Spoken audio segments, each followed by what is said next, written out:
Alhamdulillah alladzi hadana li hadza wa ma kunna linahtadiya laula an hadana Allah.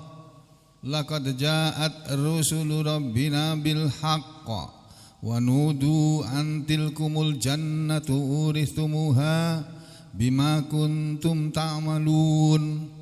Wa ashhadu an la ilaha illallah wahdahu la syarika lah wa ashhadu anna Muhammadan abduhu wa rasuluh. Allahumma salli ala Muhammad wa ala ali Muhammad. Amma ba'd, ayyuhal muslimun, usikum wa nafsi bitaqwallah, faqad fazal muttaqun. Kama qala ta'ala fi kitabihil karim, a'udzu billahi minasy syaithanir rajim. Ya ayyuhalladzina amanu taqullaha haqqa tuqatih wa la tamutunna illa wa antum muslimun. Para muslimin sidang Jumat yang berbahagia, sudah disampaikan di mimbar ini bahwasanya Allah Subhanahu wa taala menyatakan kita semuanya ini diciptakan oleh Allah hanya untuk beribadah kepada Allah. Maksudnya kita diciptakan untuk menjalani, mengamalkan Al-Quran dalam kehidupan kita sehari-hari. Karena semua yang diperlukan oleh manusia untuk hidup, semua aturan yang diperlukan untuk manusia hidup dengan tatanan yang baik, dengan peraturan yang baik, sudah disediakan oleh Allah dan sudah ditambah lagi, dijelaskan secara detail oleh Rasulullah sallallahu alaihi wasallam. Jadi kewajiban kita hanyalah tinggal memahami Al-Quran dengan benar-benar, dengan sebaik-baiknya, mempelajari hadis-hadis Nabi, mempelajari ilmu fikih yang merupakan penyatuan antara ayat-ayat Al-Quran dengan hadis-hadis Nabi. Kemudian di samping itu kita melakukan kegiatan-kegiatan yang diperbolehkan oleh Allah. Jadi saudara, sudah disampaikan bahwa Allah menyuruh kita semuanya. Dari pertama kali Allah menurunkan Al-Quran itu kita disuruh untuk membaca. Iqra bismi rabbikal ladzi khalaq. Diulangi lagi di ayat berikutnya di belakangnya. Iqra wa rabbukal akram. Bacalah dengan menyebut nama Tuhanmu ya, yang telah menciptakan. Diulangi lagi, bacalah, Tuhanmu lah yang maha mulia. Setelah kita diperintah oleh Allah untuk membaca Al-Quran, lalu Allah mengambil contoh. Di antara manusia ini ada yang sukses hidupnya, di antara manusia ada yang belum atau tidak sukses. Ada manusia yang bahagia, ada manusia yang sengsara. Ada manusia yang gampang cari duitnya, ada manusia yang susah banget cari duitnya. Ada yang kaya raya, ada yang miskin. Ada yang berpangkat, mempunyai jabatan penting yang tinggi. Ada yang tidak punya jabatan apa-apa, yang tidak punya kekuasaan apa-apa. Tapi saudara sekalian, di hadapan Allah semuanya itu tidaklah berarti apa-apa. Allah menilai manusia bukan dari jabatannya, bukan dari kekayaannya, bukan dari gelarnya atau titelnya, bukan dari sekolahnya, sekolah lulusan mana, bukan. Allah menilai kita Allah melihat kita di dalam hati kita. Apa yang ada dalam hati kita? Apakah Allah yang kita semayamkan, kita ingat selalu di dalam hati kita?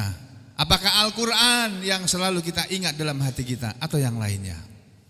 Itu yang Allah perhatikan. Begitu kata Rasulullah SAW, Innallaha la yanzuru ila ajsamikum wala ila suwarikum walaki yanzuru ila qulubikum wa amalikum. Sesungguhnya Allah tidak melihat kepada wajah-wajah kalian yang ganteng-ganteng atau yang cantik-cantik, atau melihat tubuh-tubuh kalian yang bagus-bagus, yang kekar, yang gagah perkasa, atau yang cantik molek, ya. Tidak, Allah tidak melihat situ. Tapi yang Allah lihat adalah kata Nabi Muhammad SAW, walakin akan tapi yanzuru, Allah memperhatikan, melihat manusia ini ila qulubikum, ke dalam hati kalian, wa ila a'malikum, dan kepada amal kalian. Apa yang kita pendam dalam hati kita? Apakah yang baik-baik yang kita pendam, ataukah yang buruk-buruk? Dan apa yang kita perbuat sehari-hari, itu yang dilihat oleh Allah. Iqra bismi rabbikal ladzi khalaq, khalaqal insana min 'alaq, iqra wa rabbukal akram. Itu ayat yang pertama kali turun. Habis itu turun ayat yang melarang kita melampaui batas. Kalau sudah jadi orang kaya, kata Allah, kalla innal insana la yatgha. Jangan begitu wahai manusia, sesungguhnya manusia kebanyakannya ini suka melampaui batas. Ar-ra'ahu istaghna, ketika dia telah melihat dirinya sukses, telah melihat dirinya mencapai kekayaan yang kaya raya atau berpangkat tinggi. Orang yang seperti itu ketika dia sudah bangga terhadap dirinya akan cenderung, kata Allah, layat gho, sungguh dia akan cenderung melampaui batas, berbuat yang melewati batas. Itulah keadaan manusia. Kalau tidak ada iman di dalam hatinya, kalau tidak ada Al-Quran di dalam dadanya. Maka dari itu sejak awal Allah menyuruh kita membaca, dan yang pertama kali dibaca seharusnya Al-Quran, bukan ilmu yang lainnya. Lalu Allah berfirman pada surat yang turun nomor 2, yaitu surat Al-Qalam. Allah bilang apa? Fala tuti'il mukadzibin, maka janganlah kamu mentaati orang-orang yang mendustakan Al-Quran ini. Orang-orang yang tidak percaya kepada Al-Quran, jangan kamu dengarkan omongannya, jangan kamu taati kemauannya. Kamu jangan mentaati, menuruti al-mukadzibin. Bukan hanya al-mukadzibin, Allah bilang di ayat berikutnya, selain fala tuti'il mukadzibin, Allah juga bilang wala tuti kulla, dan jangan pula kamu mengikuti, mentaati kulla halafin, setiap orang yang suka bersumpah, mahin, orang yang hina. Orang yang suka bersumpah itu biasanya orang yang hina, karena dia sering bersumpah itu untuk menyakitkan orang lain, padahal yang dia sumpahkan itu kebohongan. Makanya kita tidak diajari oleh Rasulullah SAW untuk sedikit-sedikit bersumpah demi Tuhan, demi Allah, demi Tuhan, demi Allah. Enggak. Kita disuruh berbuat yang baik, berbuat yang benar, enggak usah pakai sumpah-sumpahan segala. Ya, bukan hanya dilarang mentaati orang yang mendustakan atau mentaati orang yang suka bersumpah, juga hamazin, masya'in bin amim. Jangan kamu taati orang yang berjalan ke sana kemari dengan apa? Dengan mengadu domba. Jangan kamu turuti, jangan kamu taati orang yang suka mengadu domba. Kita lihat saja dalam kehidupan ini di sekeliling kita. Mungkin di keluarga kita, mungkin di masyarakat sekeliling kita, di RT kita, di RW kita, di kelurahan kita, di kecamatan kita, di kabupaten kota, di provinsi kita, atau di negara ini. Kalau kita lihat di negara ini ada orang-orang yang suka mengadu domba antar anak bangsa. Orang yang seperti itu jangan kamu ikuti, jangan kamu turuti kemauannya. Itu didikan Allah. Dari Al-Quran diturun pertama kali. Fala tuti'il mukadzibin waddu la tudhinu fayudhinu wala tuti'il halafim mahin hammazim masya'im binamim manna'il lil khair. Jangan pula kamu ikuti orang-orang yang suka menghalangi kepada kebaikan. Manna'il lil khairi mu'tadin. Jangan kamu ikuti juga orang yang suka melampaui batas. Asimin. Jangan kamu ikuti, jangan kamu turuti juga orang yang banyak berbuat dosa. Jadi saudara sekalian, Al-Quran ini petunjuknya sederhana, kalimat-kalimatnya sederhana, tetapi maknanya mendalam dan pengertiannya luas, tidak seluas yang kita ketahui, bahkan lebih luas daripada samudra yang ada di seluruh dunia ini. Saudara sekalian, setelah itu Allah berfirman di ayat yang sedang kita pelajari, yaitu dalam surat Al-Muzammil. A'udzu billahi minasyaitonir rajim. Bismillahirrahmanirrahim. Ya ayyuhal muzammil qumil laila illa qalila nisfahu aw inqus minhu qalila aw zid 'alaihi wa rattilil qur'ana tartila inna sanulqi 'alaika qawlan tsaqila inna nashi'atal laili hiya ashaddu ata'an wa aqwamu qila innalaka fin nahari sabahan tawila wadhkur isma rabbika wa tabattal ilaihi tabtila Rabbul masyriqi wal maghribi la ilaha illahu fattakhidhu wakila. Ayat ke-9, dari ayat 1 sampai ayat ke-9 dari surat Al-Muzammil ini mendidik kita semua saudara sekalian sidang Jumat yang berbahagia, agar dalam hidup ini kita bisa menjalani hidup ini beribadah kepada Allah. Caranya beribadah adalah hanya mengamalkan Al-Quran, itulah ibadah. Al-Quran ini kamu baca, bukan koran, Al-Quran. Baca, pelajari, pahami, amalkan. Itu. Kita diciptakan untuk itu. Dan Nabi Muhammad SAW dulu ketika beliau menyebarkan Al-Quran ini, membacakan setiap wahyu yang turun kepada beliau, beliau dimusuhi oleh orang-orang Mekah yang notabene adalah saudara sebangsa setanah air beliau. Dimusuhi gara-gara menyampaikan Al-Quran. Ketika beliau belum menyampaikan Al-Quran, beliau dibilang sebagai orang yang paling baik, Muhammad Al-Amin. Semua orang Mekah, orang-orang musyrik Mekah menyatakan, mengakui Muhammad itu orang yang baik, anak yang baik. Tapi begitu beliau menyampaikan Al-Quran, keadaan berbalik 180 derajat. Beliau langsung dimusuhi. Beliau dibilang dukun, dibilang tukang sihir, dibilang pembohong dan sebagainya. Tapi Nabi tetap berjalan menyampaikan wahyu Al-Quran. Sampai akhirnya beliau mengalami berkali-kali, berpuluh-puluh kali atau belasan kali peperangan. Beliau perang sampai pernah dibacok topi bajanya sampai terbelah dua, sampai tanggal giginya. Perang membela apa? Membela Al-Quran, bukan membela seseorang. Ngapain kita membela seseorang, siapapun dia? Ngapain kita membela partai? Ngapain kita membela ormas? Ngapain kita membela kiai, ustadz dan sebagainya? Ngapain? Kita tidak disuruh untuk itu, saudara. Kita disuruh membela Islam, meninggikan Islam, dan kita tunjukkan kepada manusia bahwa Islam itu baik. Maka dari itu kita orang Islam harus menjadi orang yang baik, sehingga orang akan melihat, oh ini orang Islam, orang yang baik ini. Tapi kalau kita menjadi muslim gak ngerti Islam, tidak mengamalkan ajaran Islam, nanti orang akan mencaci maki Islam gara-gara perbuatan kita. Na'udzubillah min syarri dzalik. Ya, dari saudara sekalian, perintah Allah setelah kita diajari oleh Allah untuk bangun malam. Kalau kita kepingin mendekat kepada Allah, maka bangunlah di malam hari. Separuh malam boleh, kurang dari separuh malam atau sepertiga malam boleh, lebih dari separuh malam, 2/3 malam juga boleh, sisanya dipakai untuk tidur. Dan kamu baca Al-Quran di waktu sholat malam tadi dengan tartil, dengan perlahan-lahan.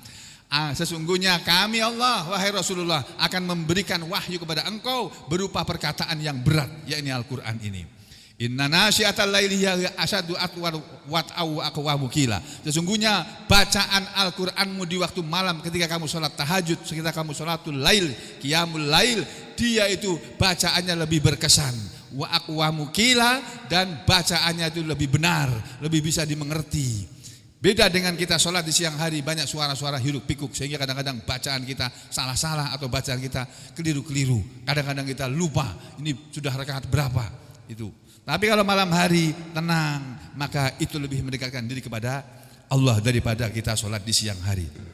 Kemudian kata Allah, innalaka fin nahari sabahan tawila. Kamu bangun di malam hari karena di siang hari kamu sudah sibuk, kamu sudah banyak punya kesibukan. Sabahan tawila, kesibukan yang panjang.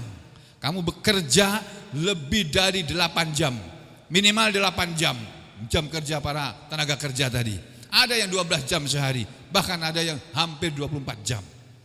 Kamu sudah sibuk siang harinya untuk berusaha mencari penghidupan, maka malam harinya hendaknya kamu ingat kepada Allah. Kata Allah bagaimana? Wa tabattal ilaihi tabtila.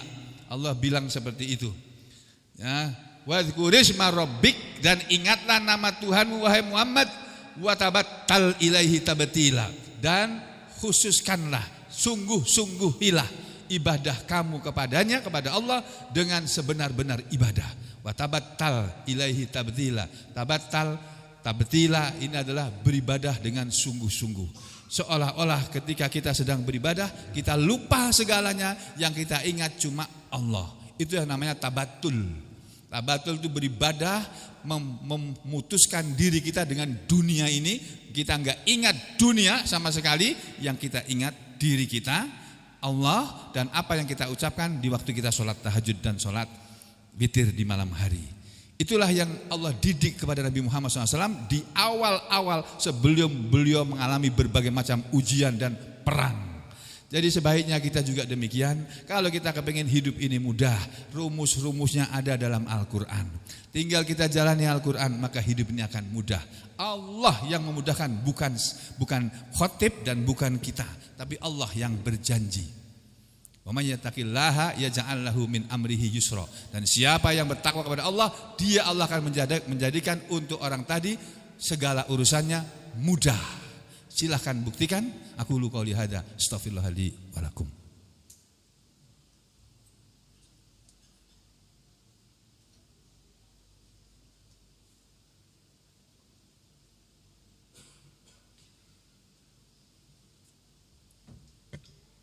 Bismillah walhamdulillah wassalatu wassalamu ala Rasulillah wa ala alihi wa ashabihi wa mawalah.